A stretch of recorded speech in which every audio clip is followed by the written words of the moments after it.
don't know if it's recording or not. How do you know? Yes. I suppose it is. I suppose it is. Okay.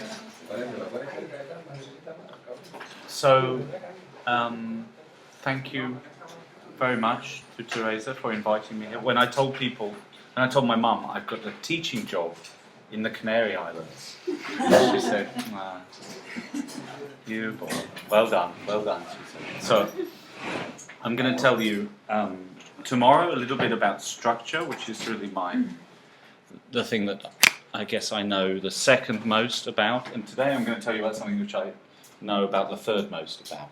I'm going to sit down actually, why not? Let's relax. So unnatural amino acid mutagenesis. So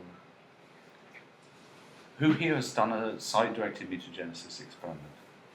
Or who here has not done site-directed mutagenesis? No. Has anyone not done site-directed mutagenesis? Mutagenesis selectiva. Yeah, mutagenesis. Have you done a mutagenesis experiment? Have you ever done an overlap PCR and changed the sequence of a protein? So some people are nodding. No, Guido hasn't done it. So some people haven't, so I will tell you what it is. So you know that the protein sequence is coded by DNA, and each amino acid has a particular codon. In fact, it's degenerate, so there are different codons which code for the same amino acid. But you can engineer the DNA using a PCR reaction and some short stretches of nucleotides, which are called primers. And if you mix it all up in the right way and set the PCR machine going, you can change the sequence of your DNA. So you can say, okay, this DNA was coding for a sequence which was a tryptophan, followed by a cysteine, followed by an alanine, blah, blah, blah. I don't want that cysteine anymore. I want isoleucine. So you change the codon, and then you engineer a protein with a different sequence. So you change the DNA sequence, and then you're going to introduce that DNA into some cells, or whatever way that you're going to make your protein, and you're going to get a protein with a different sequence. And that's very easy if you take advantage of the machinery of the cell, right? So you know some molecular biology, right? You know that it's going to make a message, messenger RNA, and then there's the transfer RNAs. The transfer RNAs get attached to the amino acids by the synthetase, and then the tRNAs come and sit on the message, and the ribosome then sticks all of these amino acids together to make a polypeptide. Okay. But there is one limit. Nature has done everything very well using only a few amino acids. 20, 21, 22, some are very special, but there's 20 or 21 regular ones, depending on how you count them. We will see them later. And they have some diversity, but they also lack diversity in some ways. We're going to talk about it. And so that's the rationale behind doing this unnatural amino acid mutagenesis. So this is using amino acids which are not found in nature. That's what it means to do mutagenesis. So chemical biology is a very rapidly developing field in the last 20, 30 years. What does it mean? It means using chemistry which is not natural, right, in nature. So there are some examples here. The text is too small on this one, I'm sorry. So here are some examples. Can anyone say what's going on in some of these examples? I think one of them is easy. One is medium hard, and two is pretty intractable unless you're very, very clever. I wouldn't get them if I didn't know what they were. Let's put it like that. What's this one? What's going on here?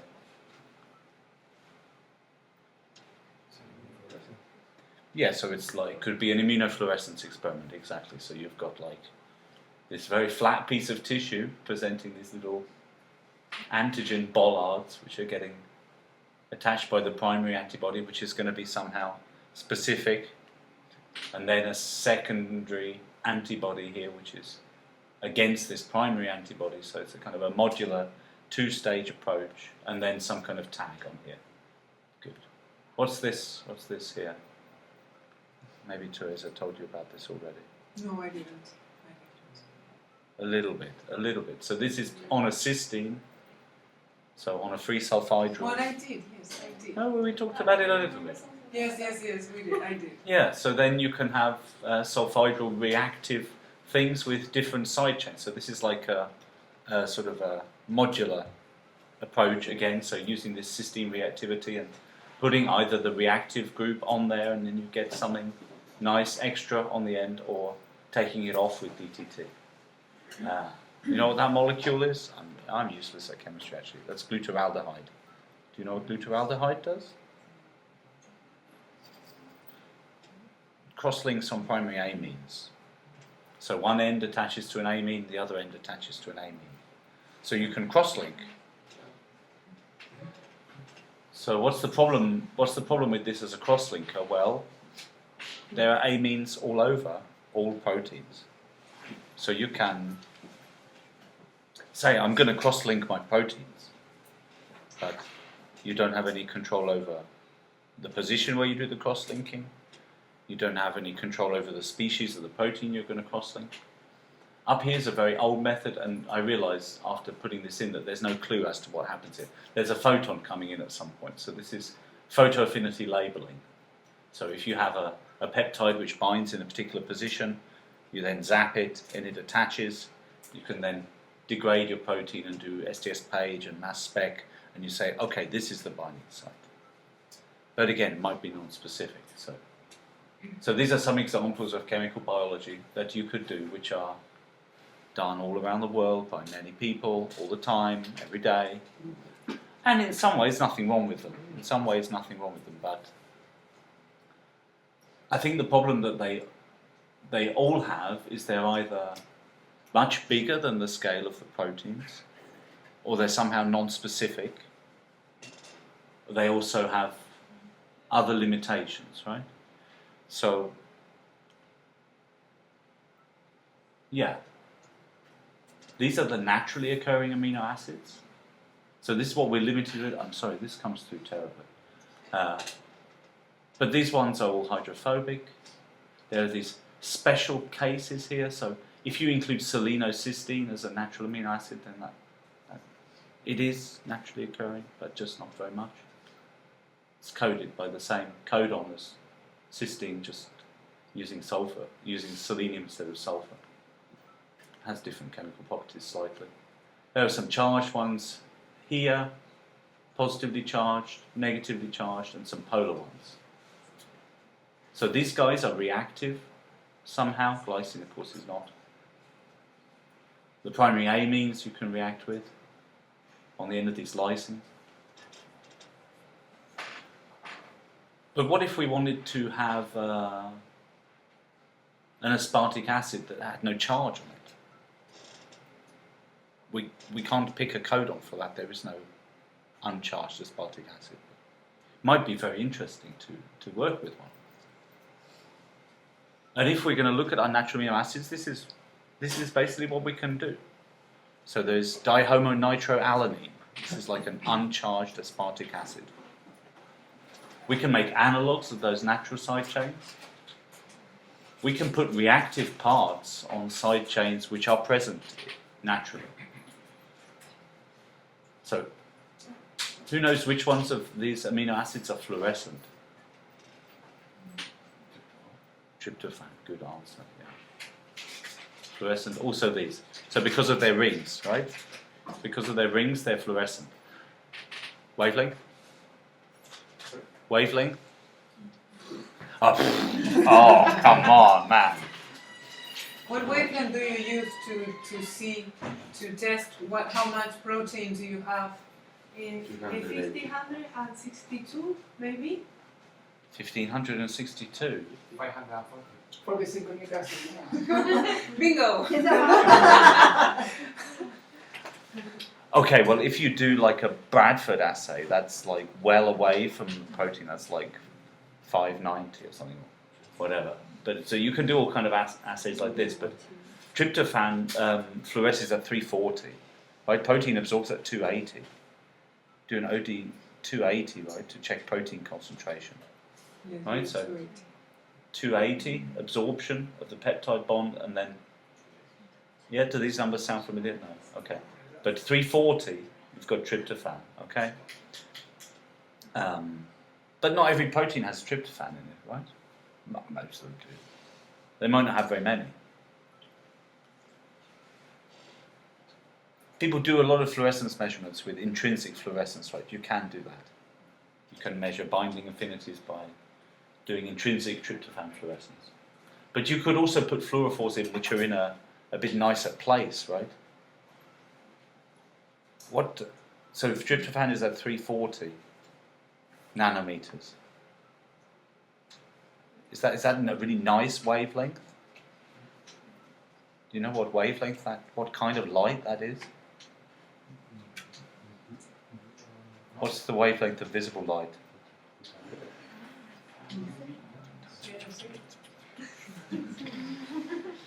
Ultraviolet. I have Did you hear that. ultraviolet? I heard that. Yeah, so you can't see 340. If you shine it in your eyes, you're in trouble. It's pretty nasty. So it would be nice, maybe, to work at a wavelength. So why is it a problem if you look at ultraviolet light? What happens? Sorry? DNA damage. Right, yeah, for a start. There are lots of things in tissue, right, which interact with ultraviolet light, right, in a bad way. But ultraviolet light isn't going to shine through your arm, right? But you know, if you put a red light under your thumb, you can see it quite well, right? So tissue is very refractory to UV, but it's much less refractory as you go more and more red. And infrared goes straight through. Right? Heats up a bit, but goes straight through. So it would be useful to move away from 340, which is a horrible wavelength to work with, more towards visible wavelengths, which are nicer in every way, not just for your eyes. And you can also just work with photoactive probes, and I'm going to show you some of that later. So this is the answer to the question earlier, how big is it? So this is a glutamate receptor, which is a really huge receptor. This is just the channel, which is like a borrowed piece from a potassium channel or whatever, little tetrameric channel. So the membrane is just this little bit down here. We've got all these big bits up here, but look, the GFP is actually as big as half of one of these domains up here. So this is a major addition. And seeing as we can't choose to add one, we have to add 4. We have to add 1 on each one. This is a major decoration, which, when you screen enough transposon generated constructs, you can find a good place to put it. But it's not easy otherwise. I mean, this is actually in a transposon screen position. This is at 316. My student's making this right now. PCR doesn't work. So this is one reason to make new probes, right? Because this is a very useful molecule because it's genetically encodable, right? So you do everything at the DNA level and then you go to any organism. What organisms is GFP not made in? What organism can't make GFP that's fluorescent? It's a trick question. Any organism can make GFP. E. coli up to a whale. Human can make GFP. Yogurt can make GFP. Everything can make GFP. You don't have to worry. Right? You know, any cell also has retinol in it. Any cell can make an opsin and rhodopsin. This is really amazing because it's only in optical organs that it matters, right? Any cell can make this. It's amazing. It's really amazing. That's revolutionised the life sciences. That's why Martin Chalfie and Roger Chen and what's this guy? Not Nishimura, Shigemoto. That's why they got the Nobel Prize for GFP. So it's genetically encodable. That's incredibly useful. It means we can put it on a protein in any organism. I can put this glutamate receptor into a fly, into you. You would make it if I stereotactically injected it into your hippocampus.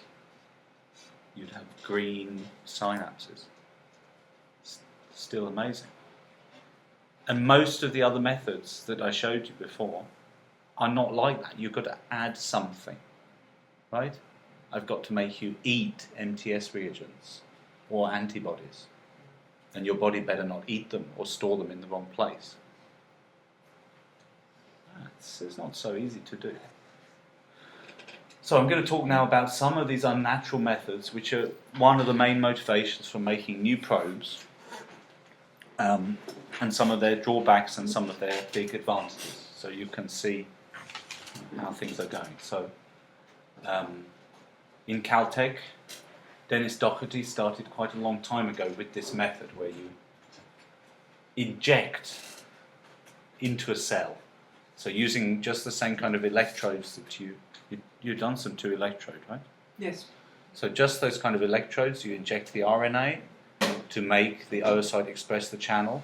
So you can inject some other stuff at the same time. Convenient, right? So what do? Okay, you use this NVOC, so it's like a solid phase synthesized piece of amino acid, whatever it is, and you add it to this DCPA, and then you've got this protected unnatural amino acid that you're going to add here onto your tRNA. So this is a tRNA, and it's got this little CUA at the bottom, which is TAG backwards in RNA speak, right? So in DNA, the TAG is the amber stop codon. And in backwards RNA, TAG is CUA. Right? Because of the UT and pairing. Does that make sense? You understand what I'm saying? The anticodon of tag, well, it's UAG in RNA. The anticodon is CUA. So you then put your mRNA where you've side-directedly mutagenized the DNA to put a tag codon at the one place where you want an unnatural amino acid. And then you co-inject them into the oocyte. So what happens? Well, if I don't do all this chemistry part, and I don't put it in, then I just got an mRNA with a stop codon in the middle. What do I get? Yeah, like a truncated protein, right? So it doesn't, this is a stop codon, so that's where translation stops. So if we want to make a full-length protein, we need a suppressor. So we make this suppressor, tRNA, with our unnatural amino acid on it. And so if we put these together, then this will suppress this, and it'll go past, and then we've got a protein where at the place where there was a stop codon, instead we have our unnatural amino acid. And that the oocyte does all of that for us. So the oocyte accepts RNA, come in, and then does the rest for you, uses his ribosomes to do that chemistry for you. And that RNA to protein step is complicated to do outside of a cell. So this is why it's good that the cell can do it, right? So the advantage here is anything you can make by solid phase synthesis, and that's anything, that's really anything, you can use it. The ribosome is extremely tolerant of things that you would say, oh, you will never put that into a peptide, into a polypeptide. But there are some disadvantages here. You have to be able to do chemistry. This rules me out completely. You can only, at the moment, use injectable cells. So you have to find cells that you can inject, or you have to be able to inject them. So this is not trivial if you want to do it in the brain. Unfortunately, these chemical bits that you made at great expense get used up by the cell making utter junk, which it then throws away and doesn't recycle. It's like United States rather than Germany. He just, when he makes a bad protein, he doesn't say, oh, maybe I go back and fix it. Just throw it away, get a new one. And there's another thing which is quite subtle, is that the deprotection that you're going to do at some stage has to preserve the chemistry of what you started with. And that's not trivial, especially for fluorescent adjuncts. So we got this image actually from someone who's a collaborator of both of ours, Chris at home. You might have seen him a couple of years ago when he was here, but you can't miss him if you see him. Mm-hmm. And so one thing that Chris has done a lot, this is an example I'm going to show in more detail, but this is phenylalanine, right? So what you can do is serially add fluorines on the ring.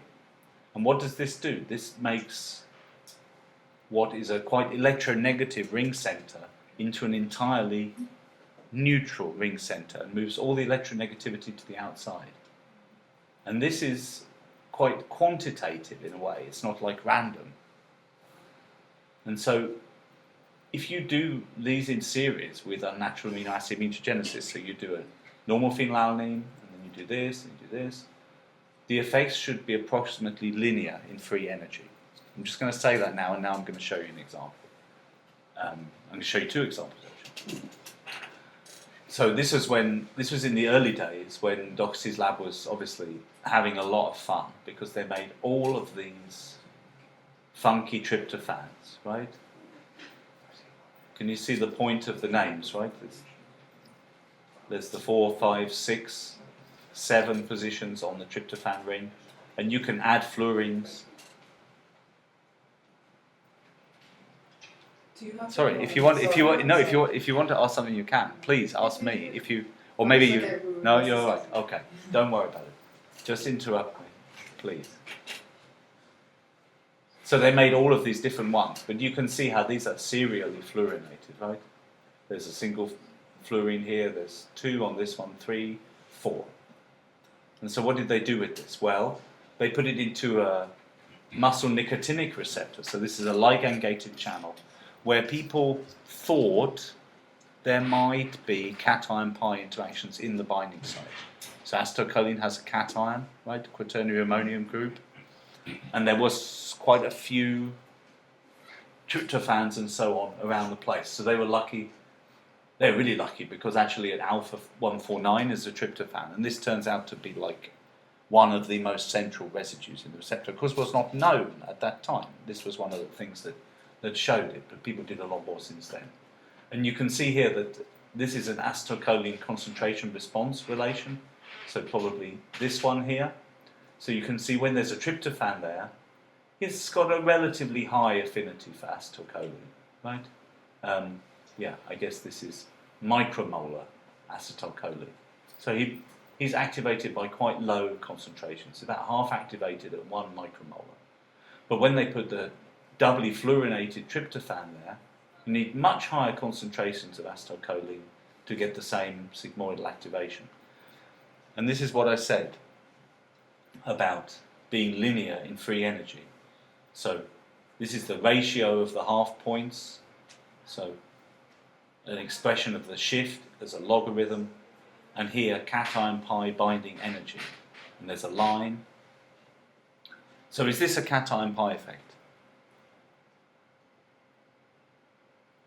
From all the information I just told you.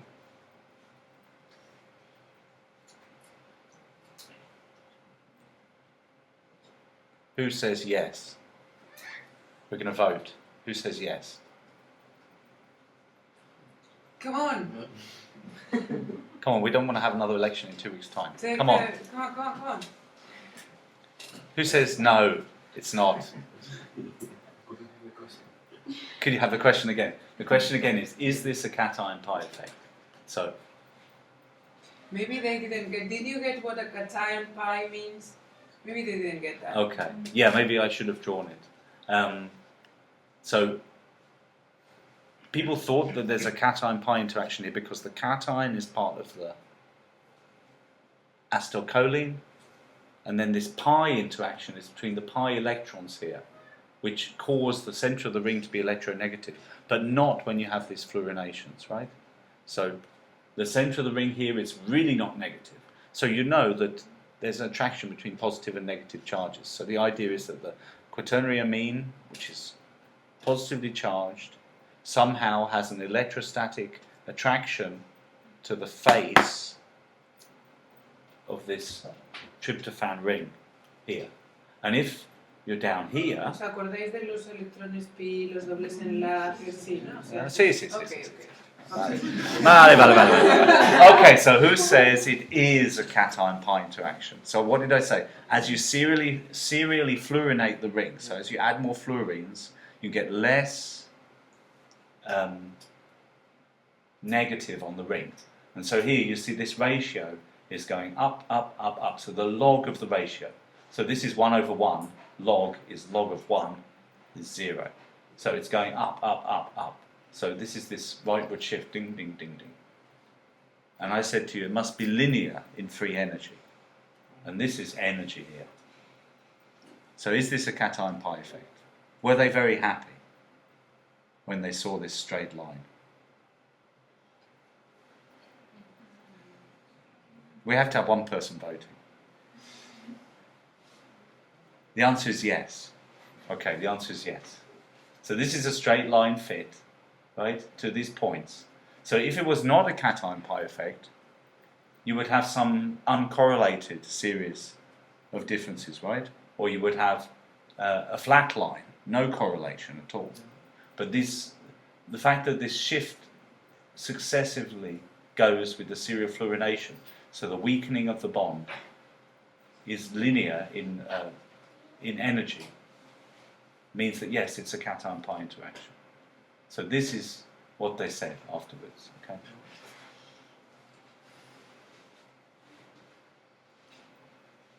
So let's look at it again. You're going to get a hint on this one.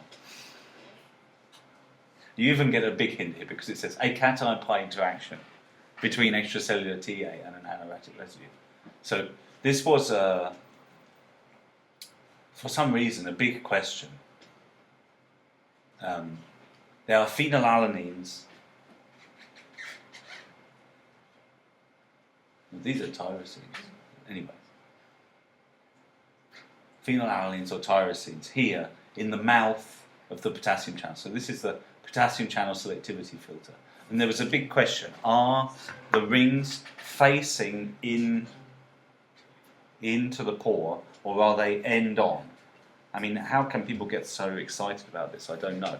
But this really was a really big discussion for about 3 or 4 years. And so this is the perfect tool to answer this question. So here you see again this serial fluorination. And now they have another one which is even a bit positive, entirely unaromatic. Actually, I'm sorry, I don't know what cha is, but it's just a big neutral lump, as indicated from the greenness here. But it's almost isosteric with all of these others, so it's the same size, right? So this is the power of the unnatural amino acid mutagenesis. There are very few amino acids which are isosteric with each other, but here all of these amino acids are roughly the same size. They're all uncharged, right, over net. They don't have any net charge, but these fluorines move the partial charges around. And so we can very effectively move this negative charge, this red, gradually out of the ring, and in the end you've got something which is not charged at all. So this is where they don't put any unnatural amino acid in at all. So what happened in this experiment? Nothing. So there's no leakiness, right, in this suppression. It's very nice, just control piece of information. And so what you can see is there's a big difference between the affinity of the phenylalanine and the CHA for TEA. So TEA is about half bound, about 500 micromolar in the wild type channel. But with CHA, it hardly even binds at all, even at a much higher concentration. And you can see again, here's the wild type affinity for TEA, and you can see as you serially fluorinate, the curves are moving to the right. So binding is getting weaker. And here you really get a clue, because you get the two ways of estimating, right? So here's the face on. Sorry, this is the facing orientation, and this is the side on, which was from a structure which was solved with TBA, I think. And so you can see here they calculated the binding energy for these two different ways of doing it, right? So this is the what's expected for the en face, and this is what's expected for this structure. So, and what they saw was this roughly linear. So they said, what? They said it is a cation pi or it's not. They said it is, right? Because it's roughly linear, again, this effect, being linear in energy. And this is a very different thing from the prediction here of this crystal structure. This was presented at a Gordon conference. Chris said, once again, function trumps structure. For once. Yeah, once. So there's some examples of what you can do with that injection method, right? You can really do anything, and you can do it in a real cell. So a different way of doing it is to work entirely outside the cell, right? Use an in vitro translation system. So this method, I only found one paper using it actually, but probably there are others. So in this method, in this example, they put NBD, so it's not, as Teresa said earlier, the nucleotide binding domain, but instead 7 nitrobenz 2 oxo 1 3 diated oil, well, whatever. What's the advantage of NBD? NBD is fluorescent, and it's extremely sensitive on its dielectric environment. So in polar environment, it's basically non-fluorescent. In a non-polar environment, such as the membrane, or buried in a protein, it's very fluorescent. So this is useful to detect motion. Well, look, I wrote what you said earlier, so I'm confused. Useful to detect motion in and out of the membrane, or in and out of a protein, or both, or either. We don't know. But useful anyway when you have a change in environment. So what they did here is they actually put NBD onto the cysteine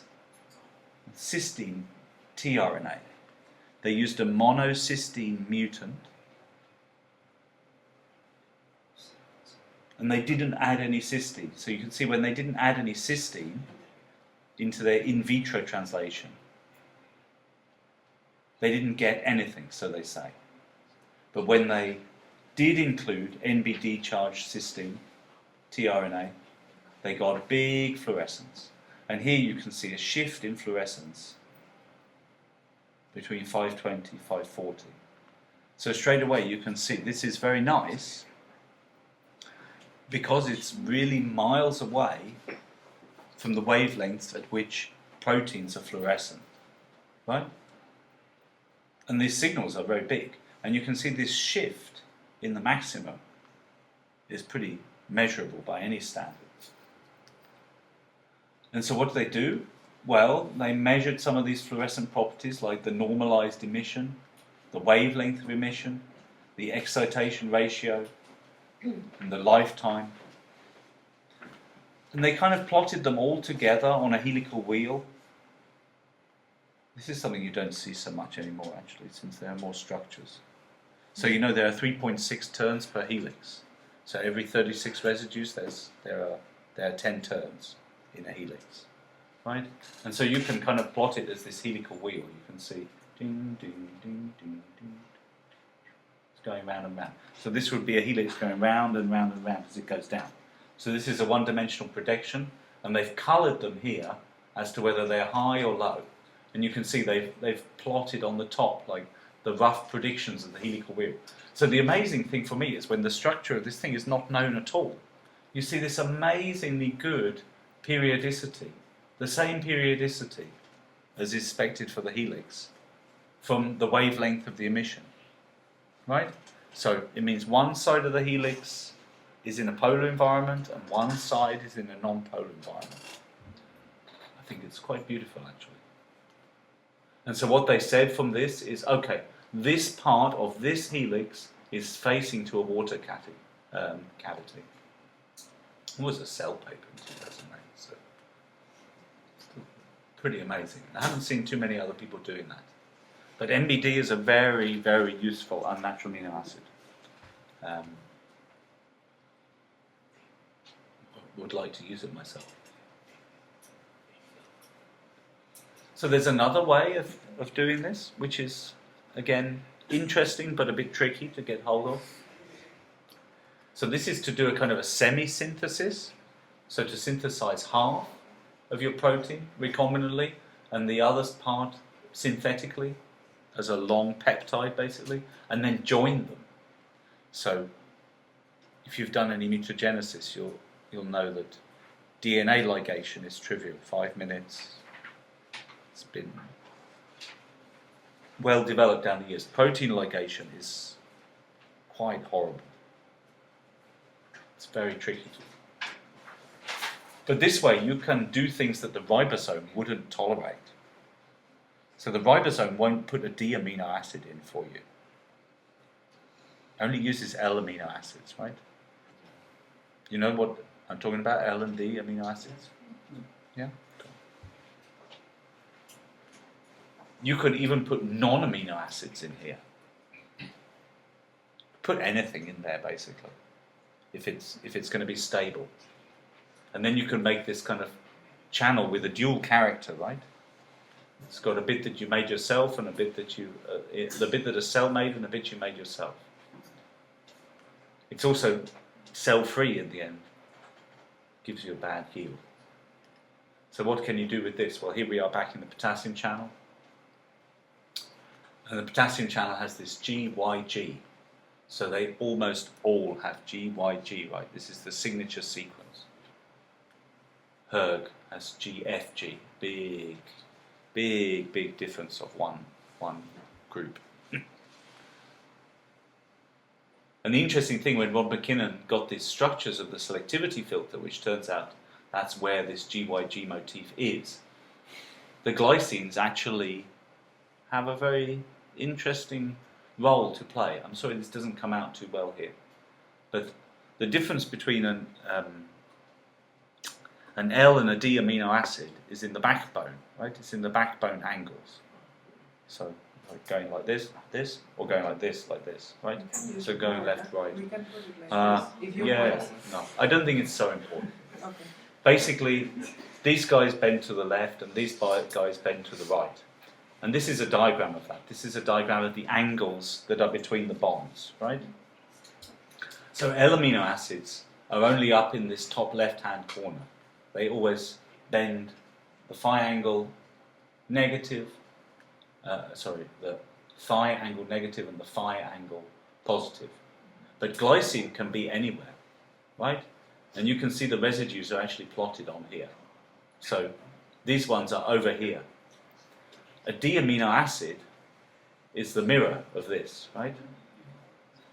And so this is a test. If glycine is really behaving in this way, then a D amino acid there should substitute effectively. He wouldn't be able to have this dual character of glycine, but he definitely couldn't be over here.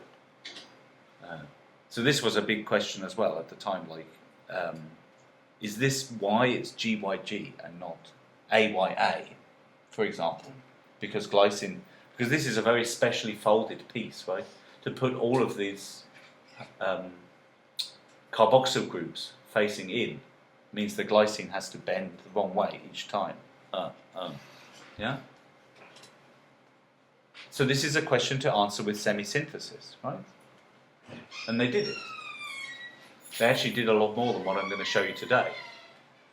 So they recombinantly expressed this N peptide, chemically synthesized this C peptide, which fortunately didn't have to be too long, with D-alanine at the beginning. And then they did this chemical ligation and refolded it.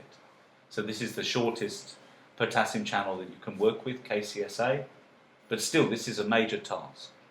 You can see here they got tetramer, way up in the mighty 40 kD range. And this NMR here proves that they had a D-amino acid in this.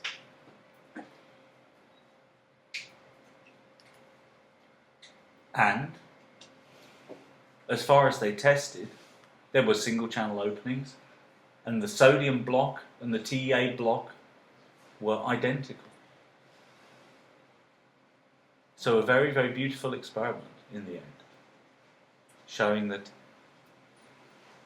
it's the D-amino acid character of glycine that makes all the difference here. It's the ability of glycine. Doesn't have a side chain, it doesn't have this restriction of having to maintain its stereochemistry. So that's why glycine has evolved at that position. And they went on and solved the crystal structure. Actually, it didn't get better than this in the end. This was as good as it got.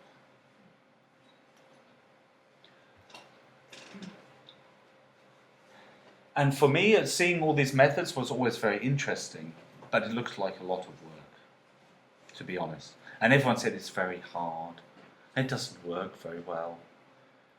Then I had a car journey, actually, in this way I should always travel. I was driving around with Chris in Chile, and he said, well,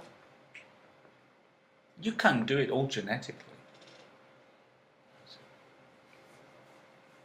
What are you talking about? And he explained it to me once, and it's a bit like, there's an episode like this in The Simpsons, you know, I explained it to Dad 3 times, then I explained it to Mum, and we left straight away.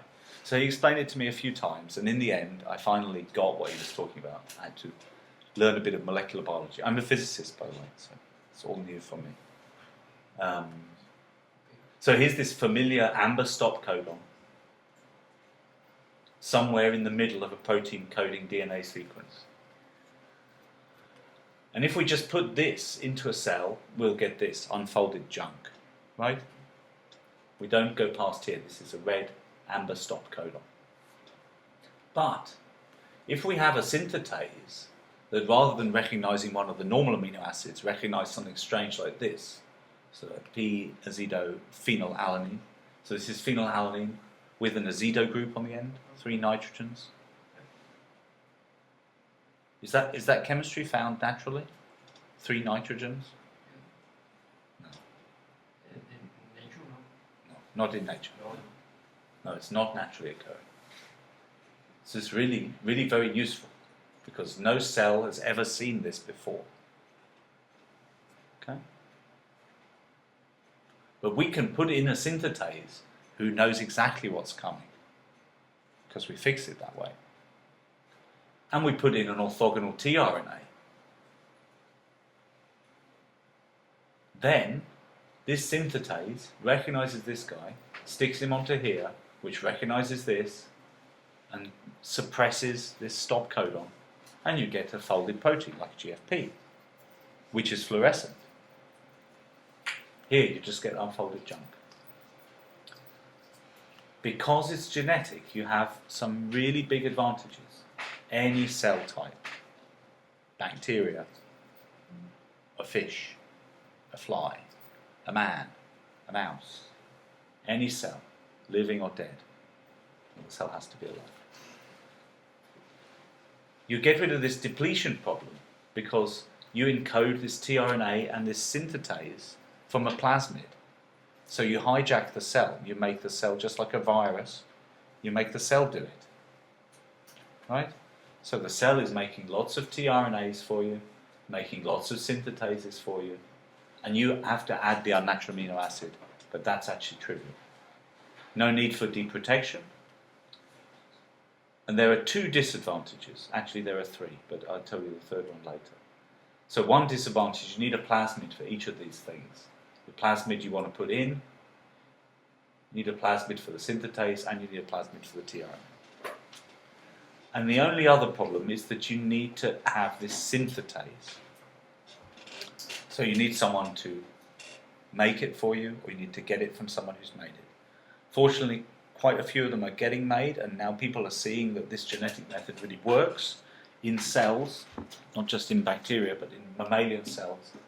And so a lot of people are now very interested to make some of these synthetases, which actually isn't as hard as it might be.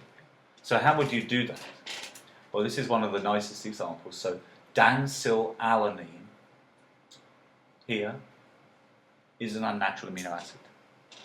It's nice and fluorescent, about 440, I think. And this is a crystal structure of a synthetase. In fact, it's the synthetase that they're going to use. And here is an inhibitor of the synthetase. And it looks just like dansylalanin. And they use this information to engineer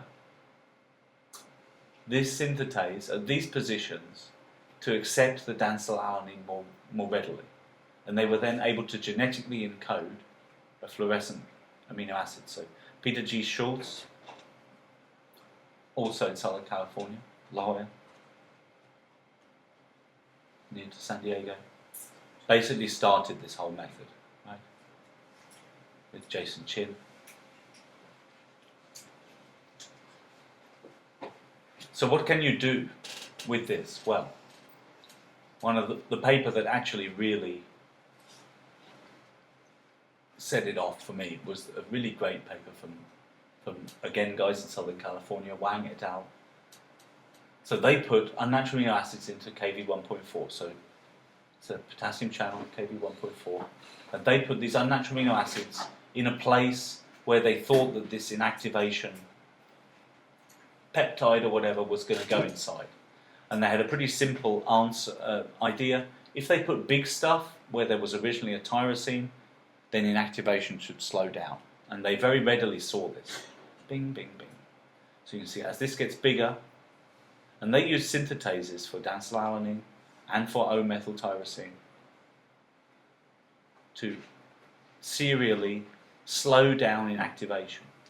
So it's very clear that these are not alike, right? This is not an artifact of not expressing anything. These are very slow in activating potassium channels. So let me show you how, oh dear. No, it's not Yeah. easy. Yeah. Well, the answer is very clear here. It's not actually quite so clear in real life. So this is this azidophenylalanine. So there were 6 available engineered synthetases. This is from 2009, this paper from Tom Sakmar's lab. Which seems like a long time ago, but actually it's just 2.5 years ago. Seems like a long time ago. That's how fast things go these days. So Sakmar's lab, they tried out the 6 published synthetases. Maybe because they were a bit skeptical that any of them were going to work. I'm not quite sure why they did it like this, but they found something very interesting. You can see that only RSV1 gives any signal on this projector. On my computer, the other ones are much darker, but you can still see them. So this is a luciferase assay, right? So brighter means that it works, and for none of them, when they didn't add azido, they didn't get any signal. So this synthetase works a lot better than the other ones.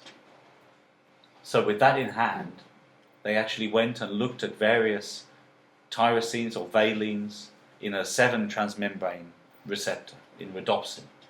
And they got this absolutely amazing Nature paper where they used another facet that we haven't talked about, that we won't talk about. It's that this azido, because of this funny triple nitrogen, has a very distinct infrared spectrum, which is highly environmentally sensitive. So they put azidophenylalanine at various sites, marked here, in this 7TM protein looked at from above, and they said, okay, this might be the dark state, and this might be the light state. And so what they were able to measure were these infrared spectra in different conditions, and you can see that in different states of different photo intermediates of rhodopsin, like meta 2, meta 1, and the Lumi state, have a very different infrared spectra. And the different azido labels at different sites, again, you can see these spectra are very different, and they indicate change in hydrophobicity. And from that they were able to very readily infer helix motions between all these different states. A very beautiful example, but the thing that's amazing about it is, to do this, they had to make serious quantities of protein that they could purify. So this is not a Western blot with femtodetection, right? This is protein that you can see on a Kumasi gel. So this is a lot of protein. What does that tell you? When you use this genetic method, you don't get any depletion effects. You can make a lot of protein. This protein was made in mammalian cells. So this is making biochemical quantities of protein in mammalian cells with a completely unnatural group in it, which is very, very cool. So a little bit of characterization of another unnatural amino acid that's very interesting is this benzophenone. So there are 2 rings here, and when this is flashed with ultraviolet light, it does something very interesting. It covalently attaches to nearby backbone. So what do I mean by that? Well, here this is just a benzophenone which was added to a cysteine, and upon UV irradiation, you see that there's this loss of current. Okay? You can see here this inhibition that happens. These are current traces from a potassium channel which has had BPA put in. So this was a good example that you can make a protein that's got a photoactive group in it, or that if you did, something could happen. So now I'll show you a little bit of experiments that we've done recently in the last few years in my lab, just to illustrate to you a bit more on the practical side. So when we first got hold of this technology, of course, we wanted to show ourselves that it worked. And the ideal thing to use at first is GFP, right? So it's either GFP in a fusion protein or just GFP by itself. So if you have a stop codon in the middle of GFP or at the start, it's not going to be fluorescent because it's not going to be made full length, it's not going to fold. So this is a really nice way to check that things are working. And this is the basic idea here. You put in the tRNA, the unnatural amino acid synthetase, you put in your unnatural amino acid or not, and if you don't put the unnatural amino acid, you're not going to get nonsense suppression. You would get nonsense suppression if the synthetase is non-specific. So if the synthetase accepts native phenylalanine, it'll just put that there. And this was a really big worry for me. So we really wanted to test this carefully. Here's just a diagram of what I'm talking about the ribosome and translation. Well, at least you can see something. So what am I showing you here? So this is GFP with a tag stop codon at position 37. So GFP is, here it's 29 kilodaltons, cytosolic protein. I had to decide what the molecular weight was, and I didn't have the internet. It was on the plane. No internet on the plane yet. So GFP has no mass when you're on a plane. Without internet. So if we add some azidophenylalanine just to the cells, and the synthetase and the tRNA, so these red cells, these cells are red because we put an M-cherry plasmid in. So all these cells were transfected. And you can see these green dots here. So these are cells which are making GFP through nonsense suppression. And here, when we don't add a xenophenylalanine, yeah, well, you can't see here, but there's a green dot there and there. So there's a little bit of read-through. Yeah, if you use the pointer, there's a green Yeah, dot. there's a green dot Yeah. here. There. See, that one is. There's one on the You screen. can see. Now I it. put one on the screen and it's also there. So we also made a fusion protein with the glutamate receptor. So this is like a half a megadalton membrane protein. So there are a number of differences here. Membrane protein, very much bigger. So you can see here, nice ER and membrane localization in a couple of cells that made it. And yeah, the really interesting thing there, if you ever think that when you do a transfection, every cell gets something, well, one of these cells isn't red. So one of these cells that got 3 of the plasmids didn't get any cherry plasmid. That's the way it goes. And what you see at the bottom here is some cytosolic fluorescence. And this comes from an artifact in the system. The translation can begin at any point, right? At any methionine. And we have methionines in our protein. And in fact, there's a methionine in the glutamate receptor at good context at position 629, which is after 541. So this cytoplasmic fluorescence, we confirmed it by mutating that stop codon into something else, mutating that methionine into something else. This comes from translation initiation at a downstream site. So that's something that you need to check, that you don't have any methionine after. Well, it depends what you want to use it for, right? I mean, the character of this fluorescence is very different. It's cytoplasmic, it's got to be GFP. Yeah, well, in this case, you were using the GFP just to check. Yeah, we wanted to check, but this was a good result, but we learned something.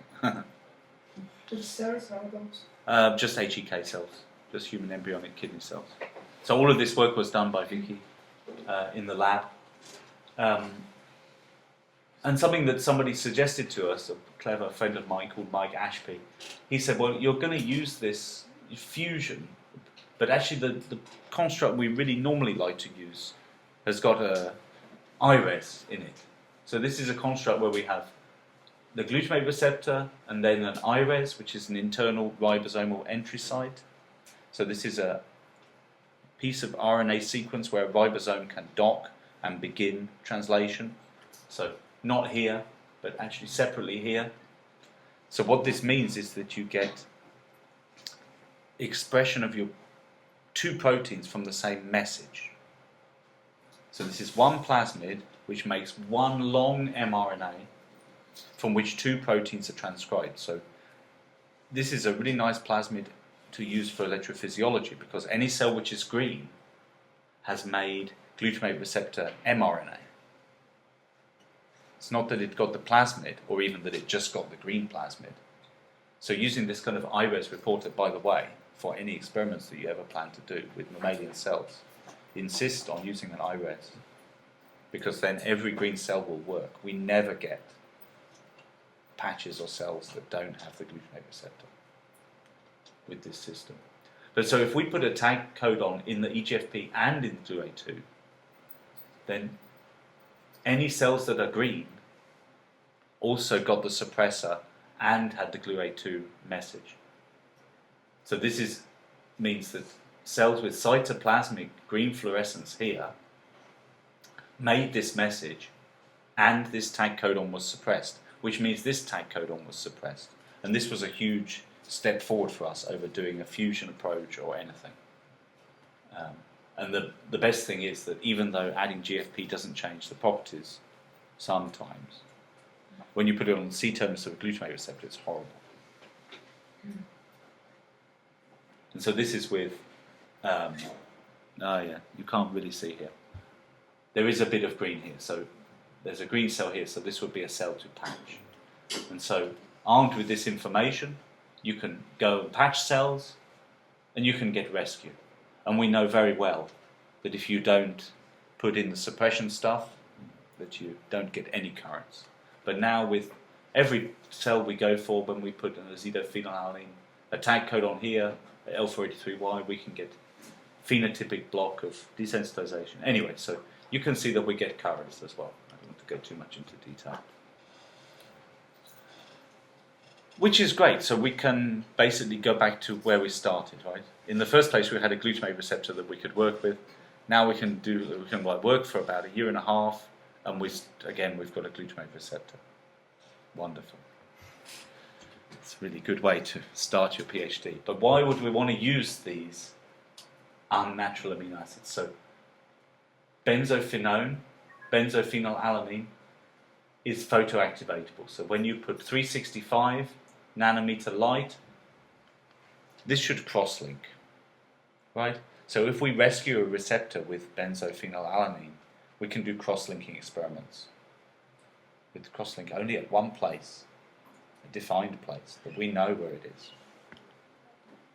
And what happens in this case? Well, very simply, if there's any backbone nearby within 3.1 angstroms or so, then UV will join them together covalently for all time. No divorce is possible.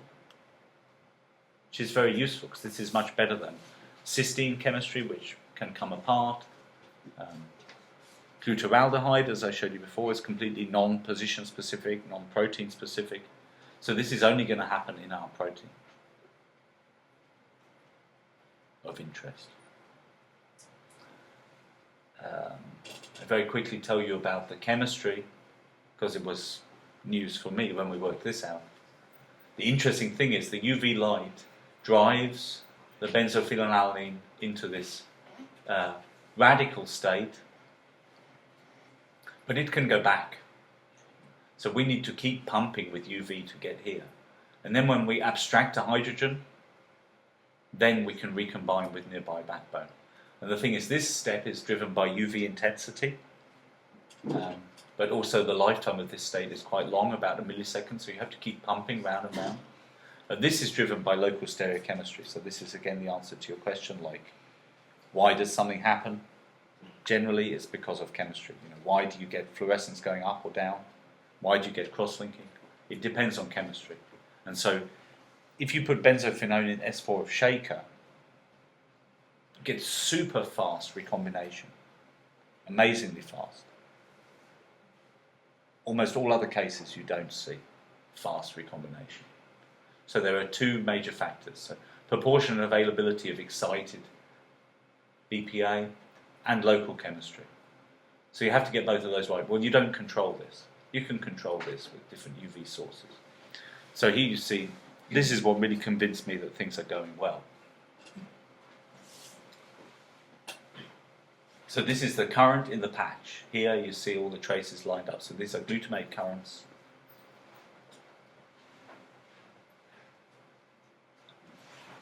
And here there's no flashing, so you get a bit of rundown. And then you see the current is getting smaller. And each spot corresponds to a UV flash. So there was a flash, and then a current, a flash, and then a current. So each spot is a current. So you can see it's going down, and it's got this exponential time course. And then we double the UV intensity, and we get about twice the rate. And then we make the pulses 4 times as long, and we get about 4 times the rate. And in the end, we don't have any really current left. We get rid of about 90% of the current. So this was supposed to be a control to see if it worked, but actually by accident, we made a photo-inactivatable glutamate receptor, right? Which we're now going to use. We've just got, hopefully when I get back, we're going to have a ultraviolet laser, not to be looked at with the naked eye. I won't see it, just be blind afterwards. To do this kind of cross-linking. That's within the receptor, right? It's within the receptor itself. The more complex system is the synapse, with all of these accessory proteins and binding bits and pieces. The AMPA receptor has some friends, some beta subunits, which have lots of very interesting effects on kinetics, on the mice themselves. So, why am I showing you this? What could we do with benzophenone now?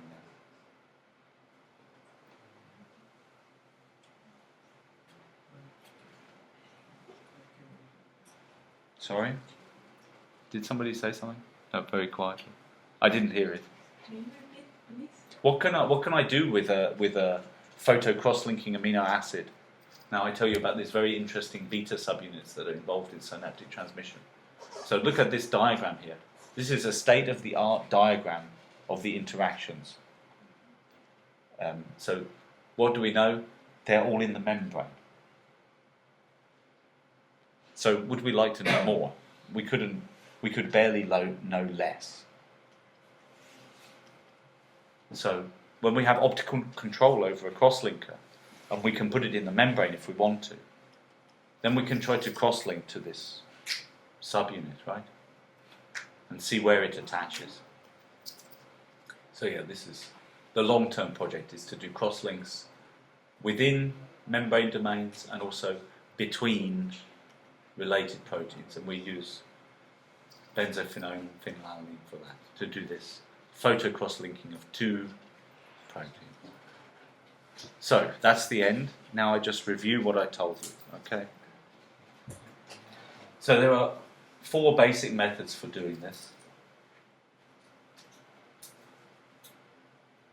Chemically acylating the unnatural amino acid onto a tRNA and shoving it into an oocyte. So the ribosome is very tolerant, but there are various problems here. The main one is effort. This is not a good method for lazy people or someone who wants to do something else afterwards. You can do this in vitro translation. You know, companies are trying to sell this for years, to do in vitro translation. Not many people are using it, mainly because it's expensive. And once you've got your protein, you can work with it outside the cell. So you can do this Fourier transform infrared spectroscopy. That's in a cuvette. It's not in a cell. It's not physiology, that's biophysics.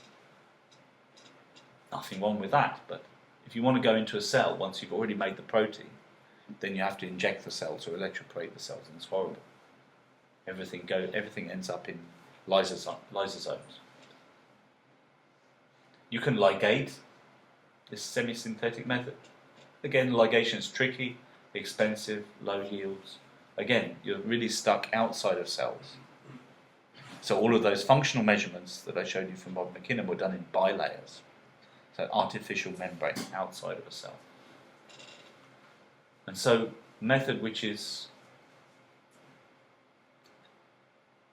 possibly about to become very popular, let's say that, is to genetically encode everything except for the exogenous amino acid. So you can do it in vivo, no depletion, high yields, technically easy. That's what I like about it. You can study proteins in whole cells or whole organisms. And the only problem is you're limited to begging synthetases for people that have made them. And there is another disadvantage. Unfortunately, 20% of the genes, mammalian genes, have a TAG stop codon. So they all get the unnatural amino acid as well.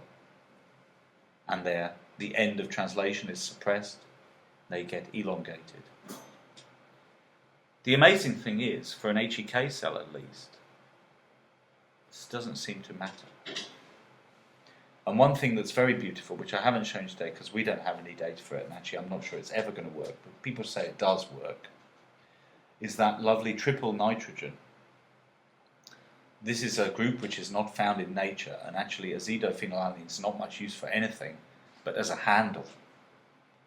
So Teresa showed you some very big handles today, like the flash and the reash, with this 10 amino acid sequence, right, that you have to put in. Or a cysteine, which is a small handle, but it's everywhere. Every protein has cysteines in it. Azidophenylalanine is not everywhere. It's going to be on some proteins at their C-terminus. But the great thing for those of us that work on ion channels is that the ion channels are in the membrane. And from what we can see, there are no proteins that have an exposed amber tag stop codon. All of these proteins are either cytosolic or they have intracellular C-terminals. So we can label at least on the outside of the cell with very high specificity, hopefully. Yeah, who knows if it will work. So that's the end of today's lecture. So, if you have any questions, we were not so interactive this time. Go ahead. With in vitro translation, do you synthesize the entire protein in vitro? Yeah, The yeah. entire channel? Well, yeah. I'm not sure you could do it for a channel very easily. I mean, that it was done for this membrane protein translocase, this TIM, whatever it is, TIM23. I'm not sure that's very easy to do. Yeah. I mean, Has to be folded in the right way, right?